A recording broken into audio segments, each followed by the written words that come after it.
यह कहानी हरि सिंह नामक एक युवा चोर के दृष्टिकोण से सुनाई गई है, जो 15 वर्ष का एक लड़का है और चोरी तथा धोखे से अपना जीवन चलाता है।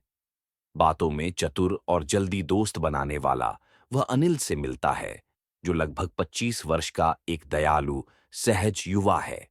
अनिल लेख और कविताएं लिखकर आजीविका कमाता है, हालांकि वह बहुत अमीर नहीं है। हरि अनिल के पास उसे लूटने के इरादे से आता है, लेकिन अनिल का मिलनसार स्वभाव और संदेह की कमी उसे आकर्षित करती है।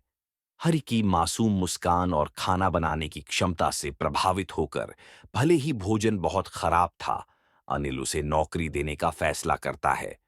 वह हरि को ठीक से खाना बनाना और यहां तक कि पढ़ना और लिखना भी सिखाने का वादा करता है। हरि को पहली बार किसी ने इतने विश्वास और स्नेह के साथ व्यवहार किया था। जैसे जैसे दिन बीतते हैं, हरि अनिल को पसंद करने लगता है। हालांकि वह खरीदारी के दौरान छोटी छोटी मात्रा में चोरी करना जारी रखता है। अनिल उसे कभी डांटता नहीं, जिससे हरि भ्रमित हो जाता है। एक शाम अनिल एक लेख बेचकर मिले 600 रुपए का एक बंडल घर लाता है। हरि इसे अपना सुनहरा अवसर मानता है। देर रात वह अनिल के गद्दे के नीचे से नोट चुराता है और घर से निकल जाता है। हालांकि जाने के बाद हरि दोषी महसूस करने लगता है।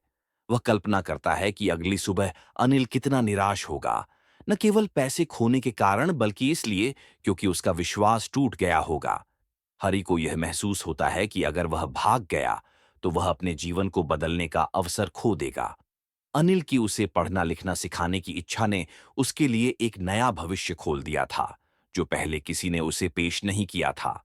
द्वंद्व में फंसा और अकेला, हरि अंततः अनिल के कमरे में लौट आता है और चुपचाप गद्दे के नीचे पैसे वापस रख देता है। अगली सुबह अनिल हरि को 50 रुपए का एक नोट देता है और कहता है कि वे उस दिन से वाक्य लिखना शुरू करेंगे। हरि थोड़े गीले नोट से तुरंत समझ जाता है कि अनिल को सब पता है।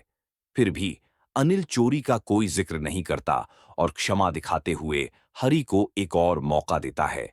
कहानी हरि के आशावान महसूस करने और ईमानदारी का जीवन जीने के संकल्प के साथ समाप्त होती है, यह महसूस करते हुए कि दयालुता में एक चोर को भी सुधारने की शक्ति होती है।